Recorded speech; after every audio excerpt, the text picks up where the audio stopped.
Hello again. Welcome back to Billy Ho Sports, continuing our coverage of Saratoga this weekend. I have released the Grade 1 Whitney Stakes preview, just finished the Saratoga Derby, which will be coming out today, and the Test Stakes, which we're doing now. So great content this week. Want to get that Friday double feature going, but we'll have to see. Life's getting in the way this week. So all this means that you need to subscribe to the channel and go smash that like button while you're at it. Goes a long way to spreading my content to other horse racing enthusiasts. Brings our racing community close together on YouTube. So that's always a good thing. Jump over to X and follow me at Billy Ho Sports for more great racing content there. And let's get started. Race number 8, Grade 1 Test, is a 7 furlong test on the dirt for 3-year-old fillies. Now, post number 1 is Embry. Brad Cox is the trainer. Tyler Gaffleone rides. Impressive stalking trip in the Grade 3 Victory Ride Stakes at Aqueduct on July 4th. She showed good punch down the stretch to get up in time over a very game Mystic Lake. So Brad Cox on a dirt sprint. Can't dismiss that. Post number 2, guess who? Brad Cox. This one's Denim and Pearls. Irad Ortiz is the jockey. This one is by Into Mischief. She had a tough trip in the Grade 2 8 Bells on Oaks Day. It was a sloppy mess that day. The track was sloppy and sealed, but it was still really tough. Didn't really take to the surface very well. The footing, I heard that it was very slick. So if they didn't have the proper foot shoeing or whatnot, then they would have had a really hard time. So I don't really know if that was the issue, but it was just a race that I can forgive. She didn't have her best stuff. So you could also argue it was a classic bounce off the previous monster effort she showed at Keeneland in April in the Beaumont Stakes, where she won going away by over 9 lengths, blowing it out. So sometimes that happens. She'll be coming in fresh with something to prove. Post 3 is Bell's Blue Bell. That's Carlos David. Joe Bravo rides and did win the Merrifield Stakes. Filly by Gervin is making a too big of a class jump, in my opinion. Probably won't use her. Post number 4 is Ways and Means, and this is Chad Brown. Flavian Pratt rides. Bounced back nicely to win at 110K in allowance company going a mile in prep for this race. She's been cut back since her previous 2 races when she was on the Oaks Trail. Was not stellar. Did have an okay second place off the layoff, but she faded badly in the Kentucky Oaks. But like I said, that was really tough. She may have had problems with the slop too.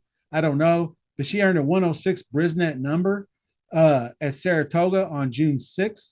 And she had great middle and late speed in that one. But like I mentioned in my previous video, rain is in the forecast for Saturday. And it is like 0.01, 0.01 when I do the hourly.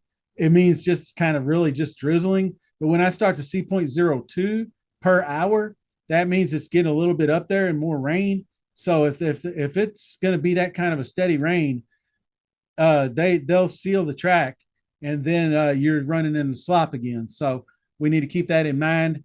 But and I would definitely keep it in mind for post number 5 is My Main Squeeze. That's Mike Maker and Louis Saez rides. The winner of the 8 Bells in impressive fashion, going 7 furlongs on May 3rd. That was in that slop we just talked about. Came back off of that to run 4th by 9 lengths in the Grade 1 Acorn. So just kind of a little bit maybe too much to ask in that one. Torpedo Anna. It's really hard to run with that horse. I can forgive that one. You can't maintain that kind of pace with a horse like that. So returning to a sprint also should improve her chances. So just watching that race replay, I mean, you just see how good Torpedo Anna is. She's so effortless. I can't wait to see her in the Travers next month. So I'll have plenty of coverage on that. I actually already have a preview video out as part of the Jim Dandy recap. So give that a look. Post number 6 is Bright Work. That's John Ortiz and Johnny V, John Velasquez rides, coming in off a long layoff from the 2023 Breeders' Cup Juvenile Fillies. She is a 3-year-old by Outwork. She won her first 4 starts as a 2-year-old, but then faded down the stretch at Santa Anita in a race that was won by Just FYI, and that was the Breeders' Cup Juvenile Fillies. So let's jump over to the past performances and see what we can see. Okay, so you can see Ways and Means has a pretty good advantage on the Prime Power 7. That's not insurmountable. I really start to take notice when it gets to double digits from 1 and 2. But Ways and Means, class, power, but Denim and Pearls does have that 106 speed last race. So 7 furlongs, the test grade 1. And here's your pars. Going to need a 99. That's hot. 105. That's really, really hot for sprinting. So that we may not need that. The slop could play a factor, so we'll have to see there. Number 1, Emery. 3 for 3 this year. Improving in each. That's what I like to see. A 90, a 93, a 96.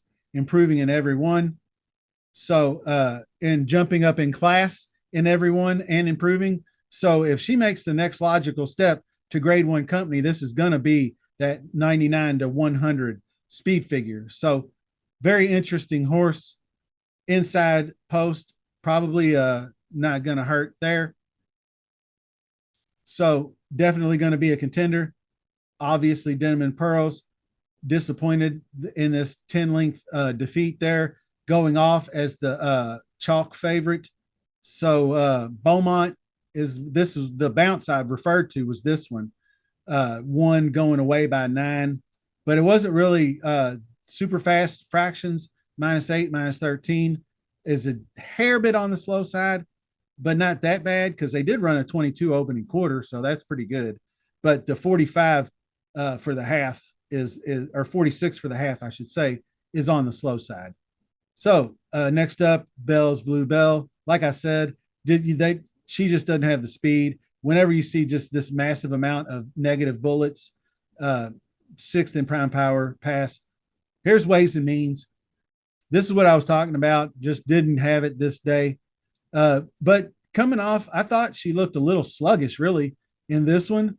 But she was there. She just got beat by Power Squeeze at Gulfstream Park. Power Squeeze just kind of snuck up on her, and she wasn't. It was like the jockey, I believe that's Irad, wasn't really out to win the race, but just was plugging away. And if I win, I win. And then when he saw Power Squeeze going by, he didn't really engage. So they had their eye on the Kentucky Oaks the whole way, but that didn't work out. So dropped her down to build a little confidence here and blew her out 106. I like that. Going a mile. So going to be another slight cutback in distance to 7 on the Saratoga dirt. So not, but the slop might be a concern because that Kentucky Oaks, even though she ran 4th, which I guess running 4th is not terrible because she was engaged in the race. So the slop, I'm not going to excuse the slop. So it would have been a lot worse. She just got blown out by a great horse.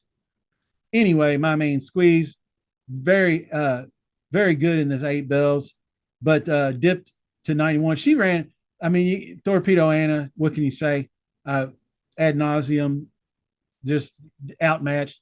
Every race you see Torpedo Anna in, you'll see these other races like, yeah, he won this one in -8 and -13. This one was 0+1. Oh, this one was -3, -4, which are slower paces. When you start to get in the plus column, it's faster. When you get up to 11, then that's getting up there to pretty fast. 15's pretty fast.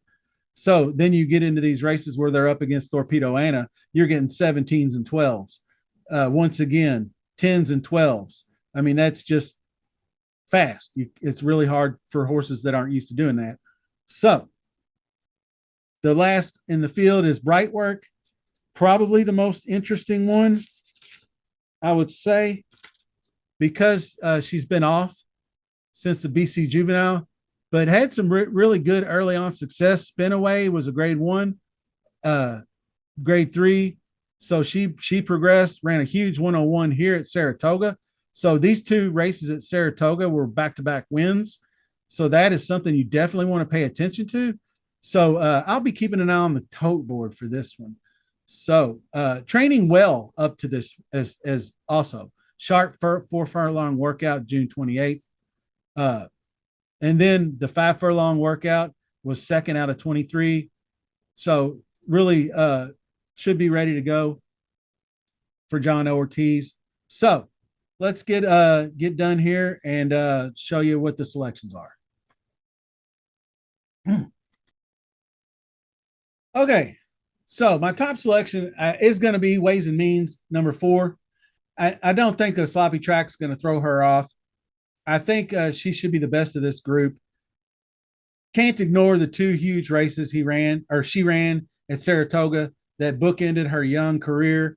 So I'll put the 2 Brad Cox horses in there as well, because Brad Cox at Saratoga is very good in these dirt sprints. So number 1, Emery, I'm going to like slightly more than I would Denim and Pearls, but you just have to look at your odds if you're looking to bet one of them to win, because I would probably take the one with the higher odds, to be honest with you, just for the best value. So I'm going to play those probably underneath or part of the top. I haven't decided exactly how I'm going to bet it, but these are going to be the horses. So number 6, Bright Work, I think has been training well and should be competitive. So those are 1, 2, 4, 6. I know that's 4 of the 6 horses, but they're really, really good. But I am giving Ways and Means a significant margin over the 2 Brad Cox entries. So if you want to play the 4 on top and then wheel the 2, 1 and the 2 underneath with the 6 for a trifecta, there you have it. So I'll update these selections if any changes happen later in the week. I'll have more content coming soon. Be on the lookout. Be subscribed to the channel. Clicking the like button goes a long way. Follow me on X at Billy Ho Sports. And thank you so much for watching. See you soon.